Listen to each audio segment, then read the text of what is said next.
Hello there, welcome back to my channel. It is Monday, March 31st, and it's actually a staff development day. So as I explained to my students, the teachers have school, the students do not. The main purpose of today is completing our staff STAAR training, but I have a few other meetings to attend, mostly with like my team planning, and then we're gonna finish getting our STAAR review ready. And I have some gifts to prep for the paraprofessionals that work in my classroom and with my students. So let's get the day started. So right now it's a little before 6 a.m., which means I have roughly 2 hours until the mandatory staff meeting for the STAAR training. I'm gonna try to knock out as many things from my to-do list as possible, at least the things I can do on my own.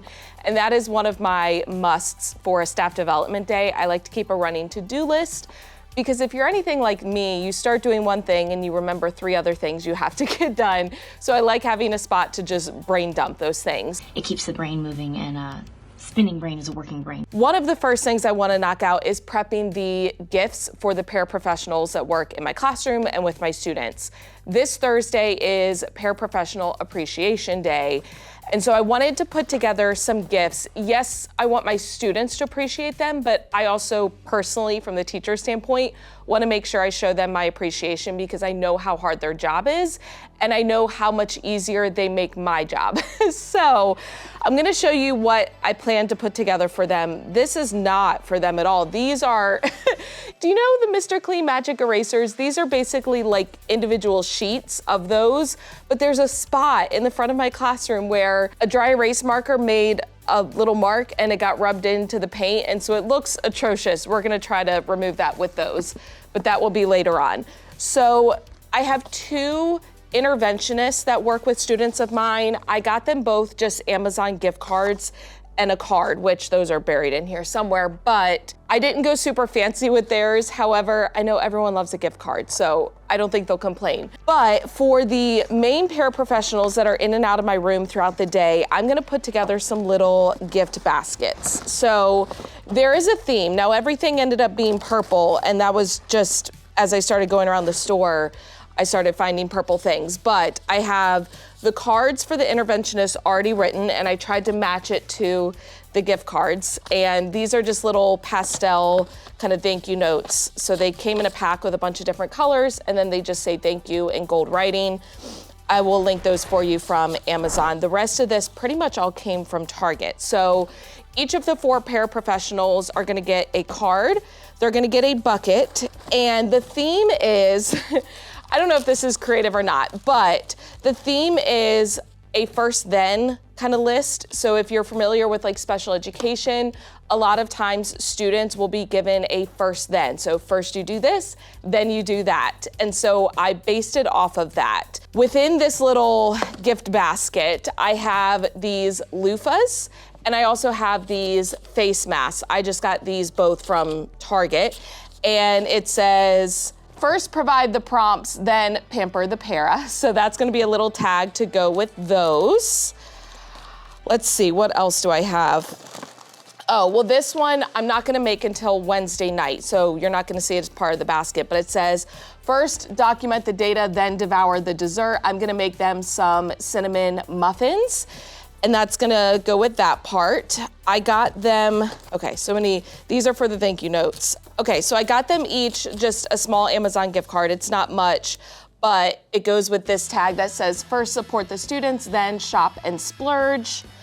And then I also got one, I tried to go with either alliterations or rhymes. This one says, accommodate and differentiate, then rejuvenate and caffeinate. So I got them each one of these Bloom drinks, Sparkling Energy. I've never had them, but they were purple and they contain caffeine. And that checked the boxes. I also got them each just a small like Starbucks gift card to go with that. And I got these little Crystal Light with caffeine drink packets that are also purple. And then I just have some little kind of green grassy stuff to put down in the bottom. So I tried to prep as much of this at home as I could, and by that I really just mean making the first then little cards, but let's see, that's one set. Okay, put that off to the side. I also prepped little tags so that when I make the muffins, I already have like cinnamon roll muffins, and then I always list out the ingredients just for allergy sake. But those will not get attached until Thursday morning when I come in with the fresh muffins. So I'm gonna put that to the side. But I'm gonna go ahead and assemble the rest of these so that they are ready to go.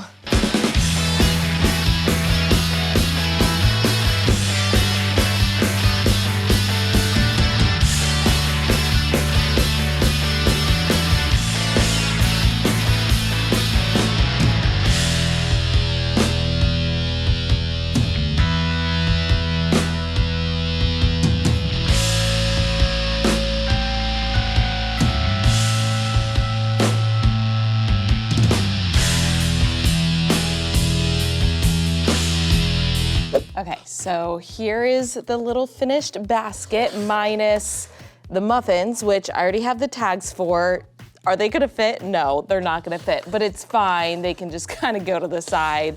And then I just have to add in the cards, which I've already written in the cards. I just have to address them, stick them in, and then those are done. So the only reason I share these is because sometimes, if you're like me, just trying to come up with the idea is the hardest part. So I like to share these things as little ideas that you can take and tweak and work for you.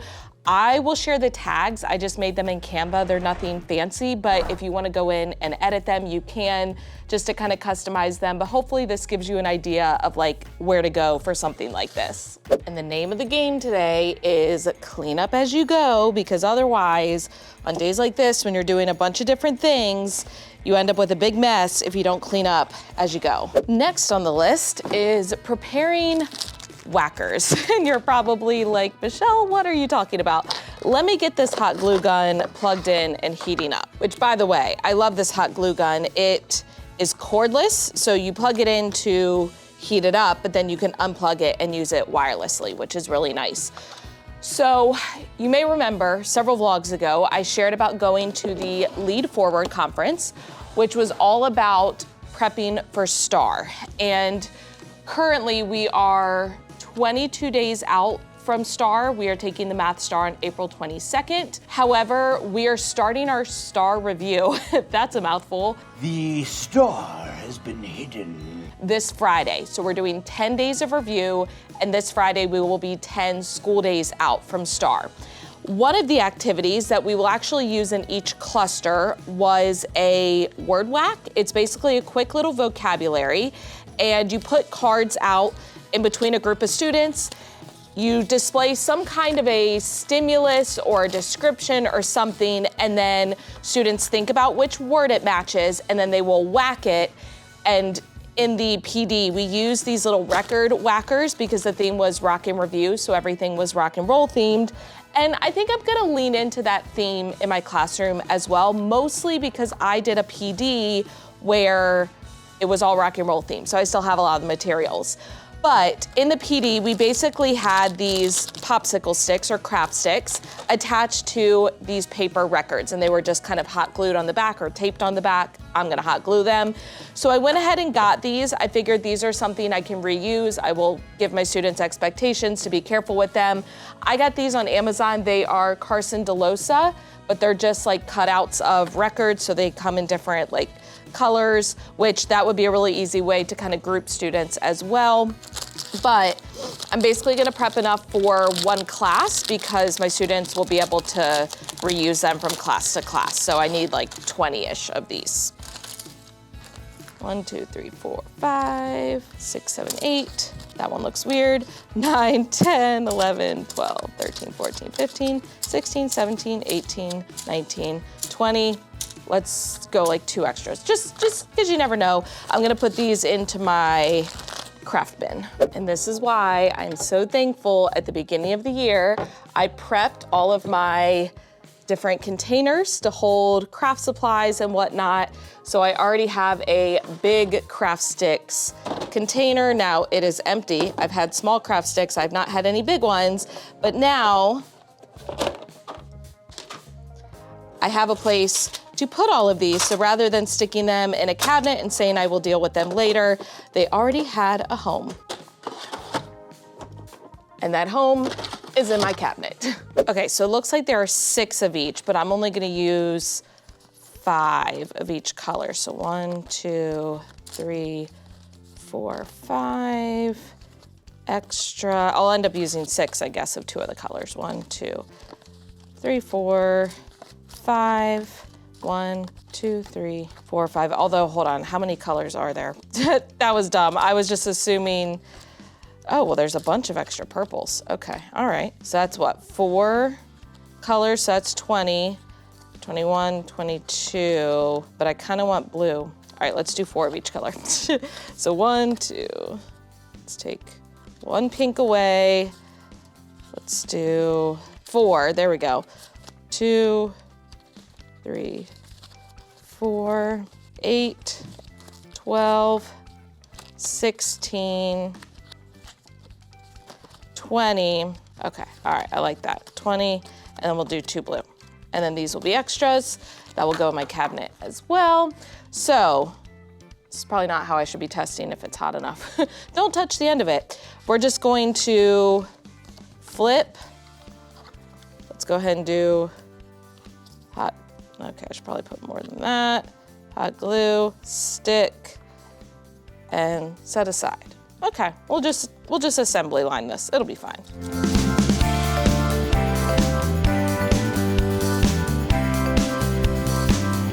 Well, that's off a little bit. And by a little bit, I mean a lot. It looks even worse when I flip it over. It's fine. It's fine. It doesn't really matter. And I already have hot glue on the table. You can either do it fast or you can have it look good. And I'm going for fast. My perfectionist self is dying on the inside, but it's fine.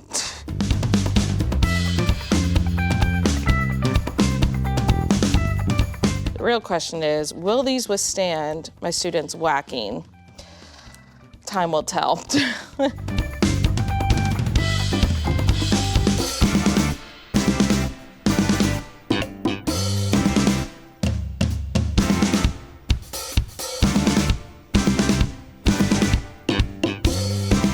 So I'm basically just gonna store these in a little bag. We're gonna use them essentially once every 3 days because we're covering 4 different clusters. Well, I guess once every 2 to 3 days because we're covering 4 clusters in 10 days. So some of the clusters have 3 days, some of them have 2 days.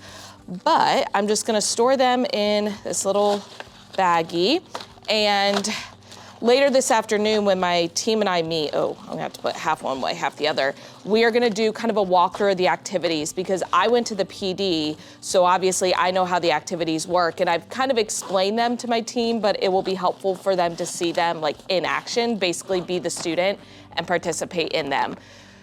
Also, we have to prep some posters. We're gonna have our students do a brain dump where they basically write down everything they know about a particular cluster, like fractions. What's everything you know about fractions?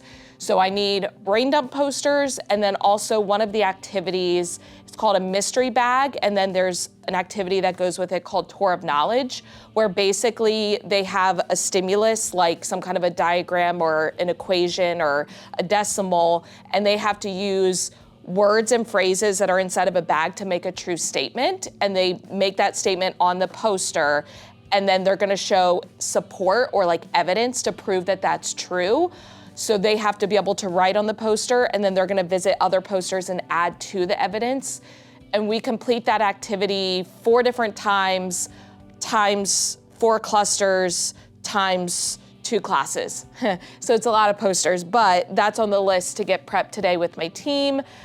I've got the STAAR training, my team teachers and I are gonna meet, as I mentioned, and then I need to stuff Tuesday folders before I leave, but that will be a later activity. For now, I'm gonna kind of finish cleaning up, get some last minute things to do, head to the STAAR training, and then I'm looking forward to lunch today. We'll chat about that later though.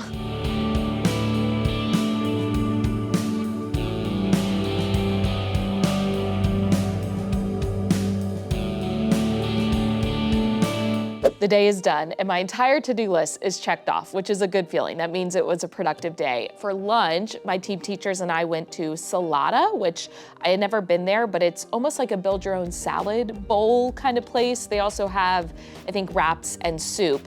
but it was really good. I love a big salad, especially when I can get veggies and things that I don't ordinarily put on a salad at home, like beets and jicama and stuff like that. So had a great lunch, enjoyed just chit-chatting with my team teachers. And then most of the day was spent getting the last minute things done for STAAR review, which we are starting STAAR review on Friday. So I will share more details in terms of what that looks like on Friday, which will be my next vlog. But you saw me get the posters prepped. This will be for Friday. We are doing kind of like a brain dump. And when I walked my team teachers through the activities, since I went to the PD, so I knew how they all worked, I let them kind of be the students so I could teach them how the activities worked. We decided before they do the whole class kind of brain dump where they go around to the posters in groups, they're gonna complete like an individual brain dump. So I got just kind of some extra big pieces of paper. They'll fold it to make boxes and write down everything that they know, but I'll go over that more in depth in the next vlog. Some extra things that I kind of prepped. So one of my team teachers had shared with me this like 4th grade math concepts overview and basically printed out, it's 4 pages. So I did double-sided, 2 different pages and stapled it. But this is going home in my students' Tuesday folders for them to reference at home and kind of check off, here are the things I know, here are the things I need to review and study. I also am sending home an envelope in each student's Tuesday folder with this little kind of blurb that I wrote up about a letter of encouragement. So essentially, I'm asking families to write a letter to their student, just encouraging them as a little confidence booster before the test. And they're gonna put it in the envelope. I will hold on to it and give it to them the day before we take STAAR to read. I know it'll bring a big smile to their face. And I told parents, if you can't write a letter, like I know you're busy, it's fine, just let me know, I will write them a letter. But I printed these just like 3 to a page like this, and I did it on bright paper because I feel like when things are on bright paper, they're more likely to not get lost. But I put those in Tuesday folders. I ran out of envelopes, so I have a few more at home that I need to like write student names on and put the papers in and stuff it in their Tuesday folders, but I will do that quickly tonight and have that ready to go for tomorrow. With that, I also sent home an email to families of just like, hey, STAAR is coming up. Here's the important information. So I gave them directions for the letter of encouragement. I let them know about the math concepts. I also shared a digital copy with them. I let them know some of these STAAR review pages that we'll be doing in class that will go home with students each day, just so they know like, hey, here's what we're doing with that in class, here's how you can use it at home. And I also linked to the Texas assessment website where they can take practice tests. And I saved that whole email as an email template, so next year I will have it. I also, this is so random, but I had to print some extra hundreds like boxes for my students because they have this iReady tracker in their math notebook, and every time they get 100 on a lesson, I will shade in a box, and every 500s they get to go into the prize box. Well, I had a student who filled in their whole thing of hundreds, so I printed this out, and I'm gonna basically fold this and just glue it over top so it'll be like a little flap because they needed some extra ones, which I'm more than happy to do because that means they're rocking it. More importantly, tomorrow is April Fool's Day, and I love playing just a little prank on my students, nothing super fancy.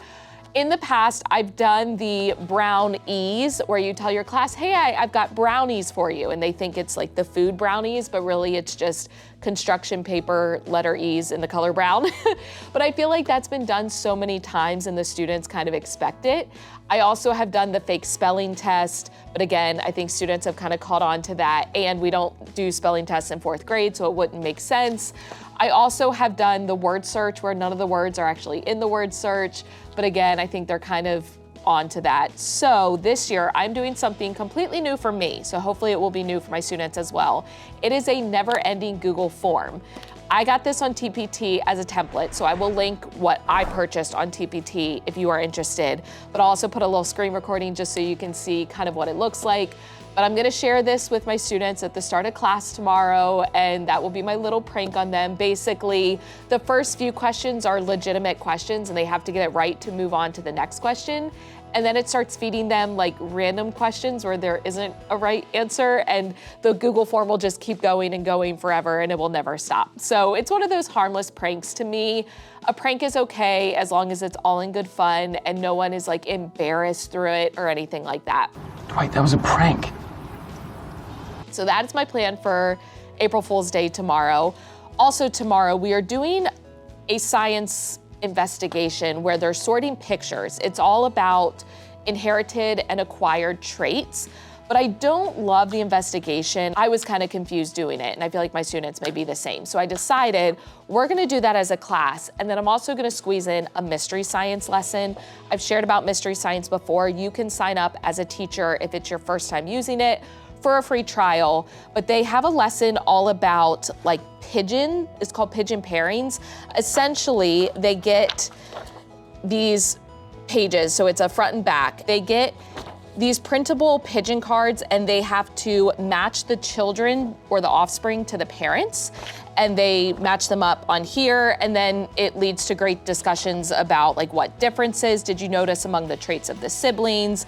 Look at the pigeon families side by side. How are the traits of the two families different? And what I love about mystery science is for prep, all I had to do was print out these pages. They will need scissors and glue, and the rest of it is all digital. It has the videos, the directions, you just click through.